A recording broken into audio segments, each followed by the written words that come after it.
Сәлеметсіздер, құрметті менің оқырмандарым. Сіздермен өзім распаковка чек бөлісейін дегем.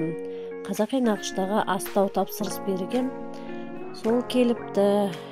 Қуанышымды сіздермен бөлісіп, қазақтың өнімін, Қазақстанның өнімін сіздермен бөлісе кетейін деп.